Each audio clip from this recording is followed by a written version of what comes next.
Hello again, everybody, and I'd like to welcome everyone back tonight to another episode of Song Tournament. And as you probably know by this point, the way this game works is I have picked an artist, and through a simple, unofficial Google search, I have researched their top 16 songs. And I have put them all into an NCAA tournament bracket, and I am going to go through round by round and declare a winner from each round, and they'll go all the way to the end until we have an eventual winner, a champion for the game. Now, the artist I have chosen to focus on tonight is American hard rock / soft rock / arena rock band REO Speedwagon.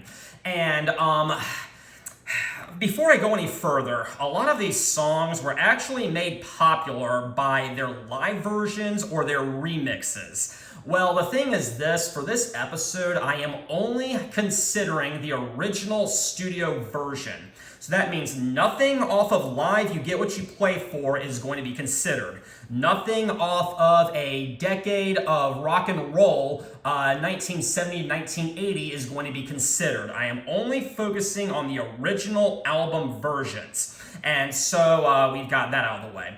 Now, as you can also see right here, I chose a different format for the tournament bracket. I was never fully satisfied with the last one I was using, but I just use it regardless. But I'm going to see if this goes a little bit more smoothly, and there's only one way to find out, and that is to press on. So we're going to start right now with round number 1. First place, Can't Fight This Feeling off of Wheels Are Turning from 1984 versus Golden Country from the REO TWO album from 1972. So yes, we have their softest song versus their most hard rockin' song. Should be interesting. Now, you probably noticed by this point, on this channel, I have really defended Can't Fight This Feeling. And to be honest, even though it's not a really great song, it is at least catchy. I don't mind it when it gets stuck in my head. And if it comes on the radio, well, I'm not going to change the channel. And for that, I have given it a lot of props. Now, is it the kind of music I'm typically into? No, but that doesn't mean that I completely hate it, which I don't. Now, it starts out with a very soft, very melodic, and very emotional keyboard intro. You know, go that and it's very iconic. It's very much part of our pop culture, and I have heard it I've heard it featured in many films, on many TV shows, and it's the kind of rhythm, it's the kind of keyboard synthesizer intro that you're just going to immediately recognize right from the beginning. And to tell you the truth, the very first time that I heard it, I thought it was by a 90s pop artist. I did not think it was by REO Speedwagon. I thought it was by some kind of girly band, I guess, or girly artist, but I was wrong. It's actually by who used to be a very hard rock artist. Now, the lyrics, they actually aren't that bad. They're about this boy and this girl who have a friendly relationship, but the guy really wants to kind of take things to the next level. He really thinks that they can move beyond friendship because he can't fight this feeling anymore. Now, it goes through a verse-chorus arrangement, then it immediately goes into a guitar solo. I mean, it's very slow, and it's, again, nothing to write home about, but again, the first time I heard this, I thought it was a pop song, so hearing that guitar solo really was kind of a shocker. Now, of course, it's, like I said, it's not the most hard-rocking thing ever, but it was more than what I expected from this song. So yeah, Can't Fight This Feeling. Pretty catchy song. But on the other hand, Golden Country just completely blows things away. Again, the first time I heard this was also not what I was expecting. I honestly thought it would, I did not think REO Speedwagon did anything this heavy, but man, it is just awesome. Gary Richrath, the guitarist, actually wrote this one, and again, it starts off with a very crunching guitar of, don't, don't, don't, don't, don't, don't, don't, don't, don't, don't, don't, don't. And the lyrics are completely different from Can't Fight This Feeling. It's all about how in this country, in the United States, at least at the time, we were basically eating each other. We were fighting to survive because, the Vietnam War is going on and people are getting shipped off there and they're coming home missing limbs or in body bags or permanently shell-shocked with PTSD that they're never the same. And it was just a really bad time for the country. And it's a really, really great song. It's, again, definitely their heaviest one. This one really sounds a lot more like Deep Purple than anything. And again, that was not something that I expected. I know I'm not counting live versions, but the live version from You Get What You Play For is really, really amazing. If you haven't heard it, I suggest check it out. It actually is a lot better than the studio version. The studio version, is a little flat in some places, and just the live version flows through it so much better, and I just really, really love Golden Country, one of my all-time favorite REO Speedwagon songs, and it is going to win round number 1, so...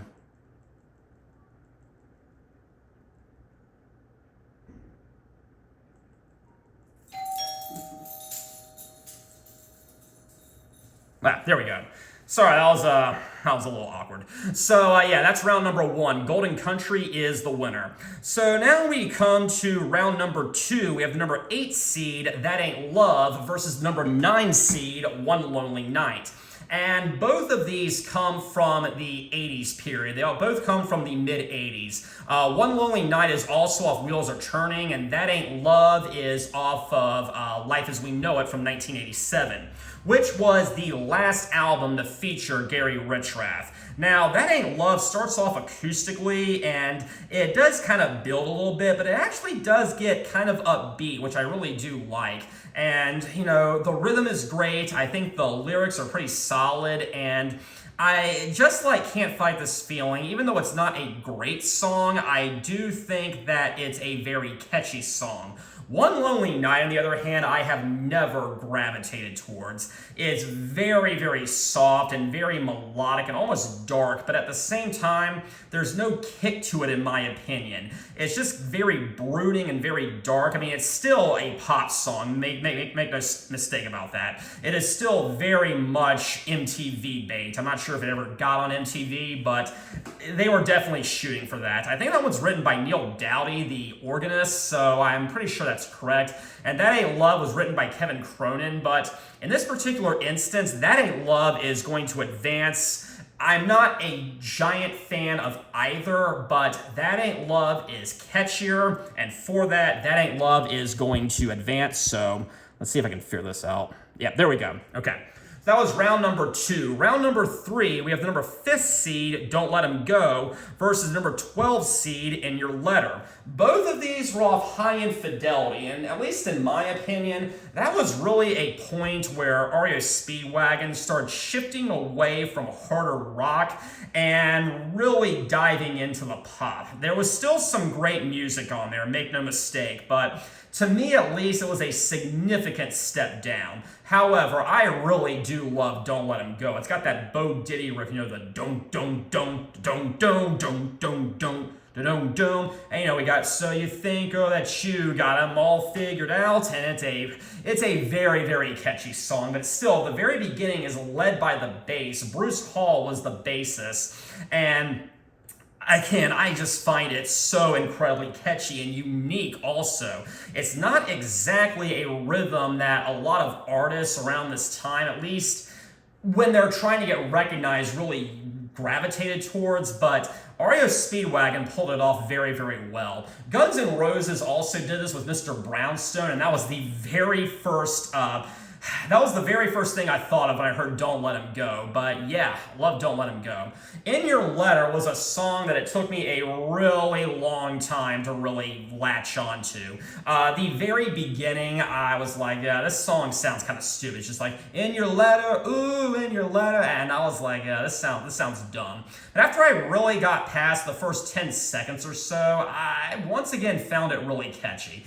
Gary wrote this one, Kevin wrote Don't Let 'Em Go, but but I think In Your Letter is about a guy who was dumped by his girlfriend, and she did not have the guts to face him. Instead, she just broke up with him in a letter. And I can imagine how hurtful that is. Actually, I do know how hurtful that is. But anyways, they're both not great songs, but they're both incredibly catchy. But in this case, I have got to go with Don't Let Him Go. I definitely think that is the best song from High Infidelity, and I've heard it in concert so many times. They always open up their shows with that one, and for that, it does hold a special place in my heart. So Don't Let Him Go will advance, and come on, there we go. Don't Let Him Go will advance, and In Your Letter is out. So round number 4, we have the 4th seed, Roll With The Changes, versus number 13th seed, Here With Me. And Roll With The Changes is off of You Can Tune a Piano, But You Can't Tune a Fish from 1978. No, not 1977, 78. And Here With Me is actually a track written for a greatest hits compilation that came out in the late 80s. And well, even though it wasn't on an actual album, this was the last REO Speedwagon song that actually had Gary on it. Life as We Know It being the last actual album he was on. And I'm just going to come out and say this. Roll With The Changes blows Here With Me out of the water, okay?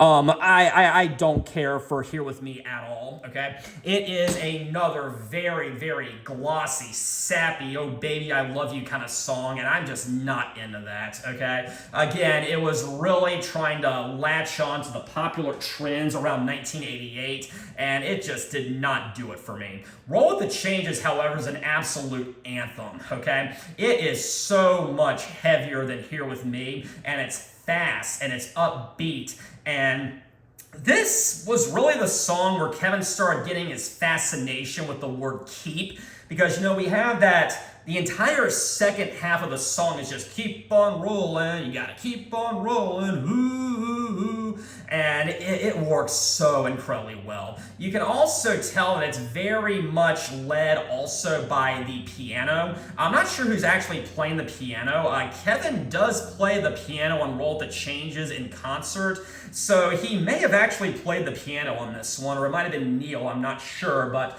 regardless, the entire band is just so on point. Kevin, despite his many missteps in the late 80s, he is an incredibly talented vocalist and a very talented songwriter. I know a lot of people out there really hate him. I can understand that, but he has done some great stuff. Gary is absolutely on point. There are so many guitar solos in this song. They come after every single verse, and they're just electric. They are heavy. I really love it. Roll With The Changes, albeit being overplayed, it is still a great song, and it will advance. Speaking of the word keep, we have the Battle of the Keeps coming up here in round number 5. The 6th seed, Keep On Loving You, also from High Infidelity, versus Keep Pushing from the REO album from 1976. And aside from Can't Fight This Feeling, Keep On Loving You is probably their main power ballad, and I think it works really, really well, actually, for what it's trying to do. I don't necessarily like what they're doing, but I do like the way they did it. And again, it starts off and the whole band comes in, but the piano, once again, is definitely leading the song. And Kevin, his vocals, they just sound so haunting, yet so soft at the same time, if that makes any sense. And like I said, he is such an amazing singer, at least in my opinion. And yeah, I mean, it's not completely soft. Gary has a good guitar solo in the middle, and once again, as before, it's a very catchy song, which really sets it apart. Keep Pushing came out in 1976, off the REO album, and this was during a period of time where they were really starting to be very heavily influenced by the Eagles. Now, I am not an Eagles fan in any sense of the word. I realize that they have been a very big powerhouse, especially throughout the 70s, and I realize they have been very, very influential, so I fully recognize it, just they're not really my kind of, it's not really my kind of style, it's not really my kind of music, you know, that whole country rock thing, but Keep Pushing does utilize it. Now, it is still a great song. It's very fast, and it's like da-da-da-da-no, da-da-da-da-no, da-da-da-da-no, da-da-da-da-no, And I love clapping to this song whenever I heard these guys live. I've seen them live many times, I think 11 times by now. And most of the times they did play Keep Pushing, and yeah, I'm clapping along and pounding, banging my head and everything, and it's a lot of fun. And even though the chorus doesn't really have much to write home about, it's just keep pushing on, oh. It's still a great song, and I really do love Keep Pushing. The sound is a little bit flat, okay? It is. They did remix this song, I think, for the Decade of Rock and Roll album, which was a greatest hits compilation that came out in 1980, and it's got more of a punch to it, and there's more of a bass sound in it, which is a huge improvement. But yeah, you can't hear the bass too much. Sounds like it got the Injustice for All treatment. So that is definitely a detriment to the song, but putting all that aside, I am going to choose Keep Pushing over Keep Loving You. So Keep Pushing is moving on, and Keep on Loving You put up a gallant effort, but it's out. So now we have the 6th round. We have the number 3 seed, Time for Me to Fly, off You Can Tune a Piano But You Can't Tune a Fish, versus the number 14 seed, In My Dreams, which is off of Life as We Know It from 1987. Now, I said this before, I've reviewed You Can Tune a Piano But You Can't Tune a Fish before, and Time for Me to Fly is the 2nd track on there after Roll With the Changes, and I love it. I mean, it's only about 3 chords. It's just the A chord, the G chord, and the D chord over and over again. So it's a very simplistic song, and it was actually criticized for being overly simplistic. I don't care. It is a great song, and it hits the emotional beats that it's trying to, and it's not a love ballad, actually. Actually, it's the opposite of a love ballad. It's about a guy who realizes that he's putting all the work into the relationship, and he's better off on his own because he brings her up and she brings him down, and he makes her laugh and she makes him cry, so it's time for him to fly. And I just really love it, okay? They played this every single time I saw them live, and I had a blast every time I heard it. In My Dreams, on the other hand, I absolutely hate. Just like Here With Me, it is another very overly produced, overly polished, very soft love ballad. At least I think it is. I don't know. And that would be fine. I mean, they have pulled off the whole love ballad thing many times. They do not pull it off here at all. It sounds whiny and overly melodramatic just for the sake of it. And it just does not work with me at all. If it was catchy, I would give it some props, but it's not catchy. Time for Me to Fly, on the other hand, everything works. It's catchy, it's well written, the instrumentation sounds good, Kevin's vocals sound good. Time for Me to Fly obviously wins this round, so that's gonna move on, and In My Dreams is out. So, we are now on round number 7. We have Riding the Storm Out versus Back on the Road Again. Riding the Storm Out was off Riding the Storm Out in 1973. Back on the Road Again was off of 9 Lives from 1979. Now, I said this at the very beginning of the episode. We are only counting studio versions. So the version of Riding the Storm Out that comes on the radio all the time from the Live You Get What You Play For album is not being considered. I am considering the studio version released in 1973 with Mike Murphy on lead vocals. Now, having said all that, it is still a really good song, okay? You know, it's like riding the storm out, waiting for the fallout, on a cool night in the Rocky Mountain winter, and I think I did the best I could there, but I'm sure I butchered it. And just like the live version that we all know and love, it flows really well. It's a very well-written song. However, this one is less hard rocking, in my opinion, than the live version. This one is really a lot more bluesy, and Mike Murphy, to his credit, he did fill Kevin's shoes for a couple of years, but I just don't find him to be that good of a lead vocalist. I know there are people out there who think he's so much better than Kevin, and again, Kevin's made some very questionable decisions during his tenure. I just don't like Mike Murphy as a lead vocalist. And the first time I heard the studio version, obviously I heard the live version first, I really noticed a radical change, and it just didn't really do it for me as well as the live version. Kevin is a stronger singer, and the live version is heavier, so all that really went in the live version's favor, at least in my opinion. Not to say that the studio version was bad, it wasn't. It was still really good, just not as good as the live version.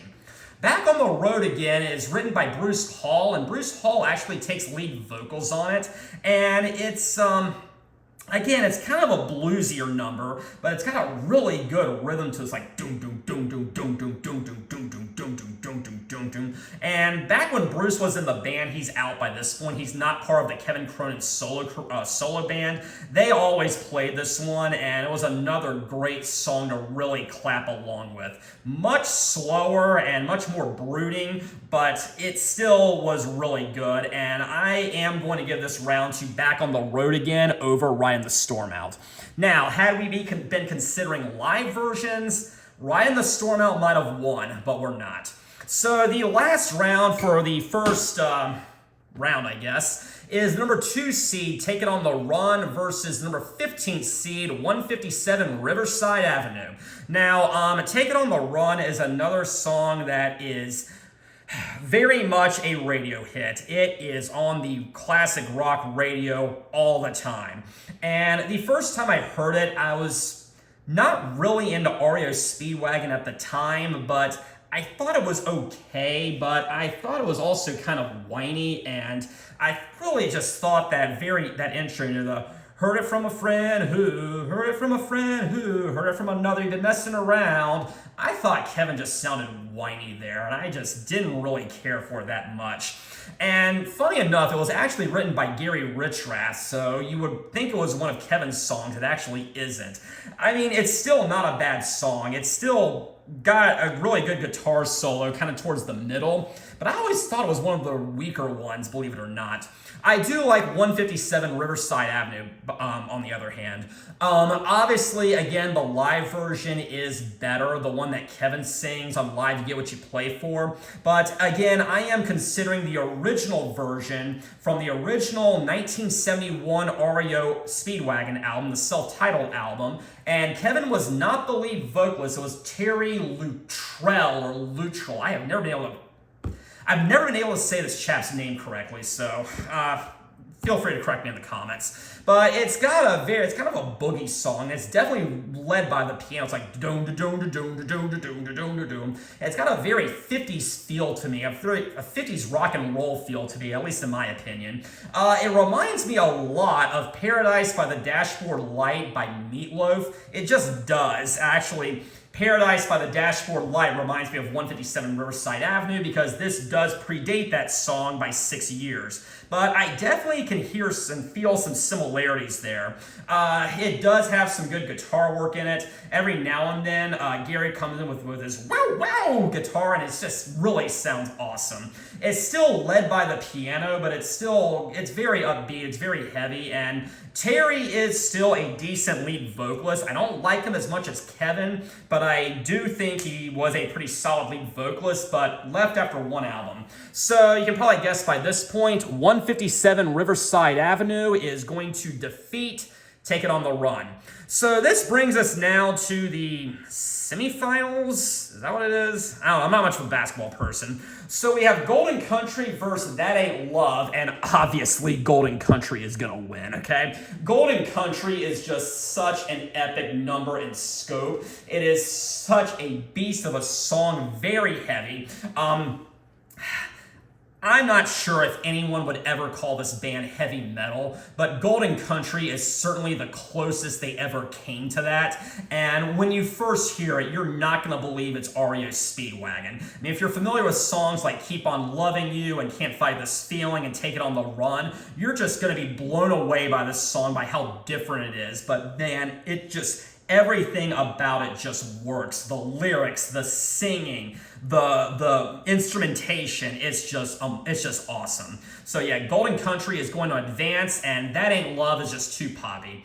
Now, the second of the second round. We have Don't Let 'Em Go versus Roll With The Changes, and I really do love both of these songs. I really do. I love the rhythm of both of them. I love the songwriting of both of them. They're both unique in their own way. Don't Let 'Em Go has that Bo Diddy riff, and Roll With The Changes does really deviate from the traditional format, the verse, chorus, interlude, chorus arrangement. Yeah, so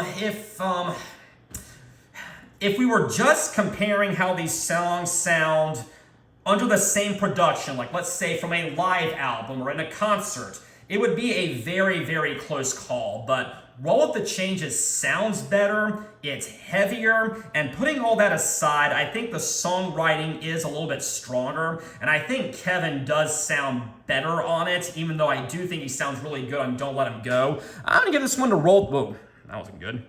I'm gonna give this one to Roll With The Changes, so that's gonna move on, and Don't Let 'Em Go has been defeated. So moving on to the third round right here, we have Keep Pushing versus Time For Me To Fly. And again, I really enjoy both of these. I think they're both really solid, well-written numbers. I said this before, Keep Pushing really does suffer from its production. It's got a very flat sound to it, and again, they're still doing that whole Eagles thing, which was apparent during the REO album and the This Time We Mean It album, and it really kind of brought those songs down, at least a little bit in my opinion. Kevin still sounds great songwriter, but man, it's just flat. Time For Me To Fly, however, is on a whole nother level, okay? Everything about Time For Me To Fly is better than Keep Pushing. I still really enjoy Keep Pushing, but Time For Me To Fly is better, so that moves on. And so we come to the last round. This is going to be a very tough one. We have Back on the Road Again versus 157 Riverside Avenue. I think the sound on Back on the Road Again is better than 157 Riverside Avenue. Obviously, 157 Riverside Avenue was off of the first album. They're still trying to find their sound. I'm sure they weren't very well financed at the time, and the album may have sounded a little bit underproduced. Some people may think that's a good thing, and I totally understand that. In some cases, I do think that's a good thing, but it did still lack the punch that some of their other stuff did. And Terry, again, is not as good of a lead vocalist as Kevin Cronin is. Now, Back on the Road Again, I think, again, sounds better. I think Bruce Hall does his very best here. And it really just comes down to what would I rather listen to, and to be honest, I think I'd rather listen to 157 Riverside Avenue. I really do. It's got a very swinging beat to it once again, and it's much more raw and much more underproduced. And in this case, I think that is going to be the deciding factor, and just more well written. And Back on the Road Again, gave a very gallant effort. I really enjoy that song, but I would just rather listen to 157 Riverside Avenue. So we're now in the final four. We have Golden Country versus Roll With The Changes, and man, this is really where it's going to start to heat up. Both are some of my very favorite songs by REO Speedwagon, okay? I love both of them. I get a kick out of hearing both of them in concert. Love pounding, banging my head, pounding my fists, singing along, and again, this is going to be a very tough call. Golden Country is heavier, okay? I think Kevin's vocals sound better on Roll With The Changes, but again, just got to go with my gut here. Golden Country. I really love Roll With The Changes. I could listen to it all the time. I could also listen to Golden Country all the time. Golden Country just has that extra... It has that extra sense of rawness behind it. It's not, like I said, there's no acoustics in it at all. There's no glossy, sappy production. Golden Country is going to advance, and I love the lyrics even better because they're just so dark and just so not what you would expect from REO Speedwagon, but it is what I'm into. So the last round of the final four is going to be Time for Me to Fly versus 157 Riverside Avenue. And you can probably remember 157 Riverside Avenue just barely scraped by in the last round. That was a very tough decision. I did not have to think too much about Time for Me to Fly, and Time for Me to Fly, it's catchier, okay? It still sounds great. Kevin is a much better vocalist than Terry is. Time for Me to Fly is going to advance, so yeah. Sorry, 157 Riverside Avenue. There we go. Yeah, hell of trouble there. Some people may give me some flack for this, and that's totally fine. I realize that 157 Riverside Avenue probably has a lot of fans out there who just prefer that early, raw sound of REO Speedwagon. Time for Me to Fly is catchier. So it all comes down to this. Golden Country versus Time for Me to Fly. And again, these are two of my very favorite songs ever. I would listen to any of these any day of the week. It just goes down to what would I rather listen to. Now, believe it or not, on my iTunes, Time for Me to Fly is actually my most played song. I am not sure why that is, but it is a thing, okay? So what is a better song? Well, I think Golden Country is saying more than Time for Me to Fly is. Time for Me to Fly is about relationship drama.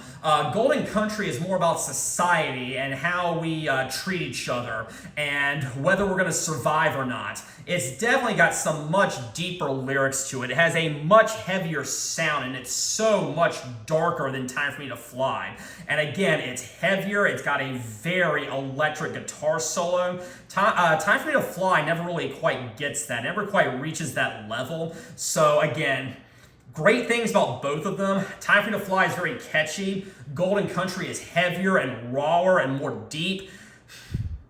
I may think differently another day. I may go the other, if this was any other day, if I was in any other mood, I might swing the other way. I'm going Golden Country. Golden Country is going to win, and I really wish they would play this one more in concert. They used to all the time. They've dropped it now, but still, it is going to win at the REO Speedwagon Song Tournament, and that is a very impressive feat. So once again, guys, thank you all very much for joining me. I hope the new format worked out. If you disagreed with my opinion, again, this was all my opinion, feel free to respectfully let me know why you disagree. That's what the comment section is for. Just again, please make sure you're maintaining a certain level of respect and appropriateness for this forum. No personal attacks, please. So anyways, again, thank you all for joining me, and I had a great time once again. Next time, we're going to watch an artist wipe out the competition. But until then, have a very pleasant evening.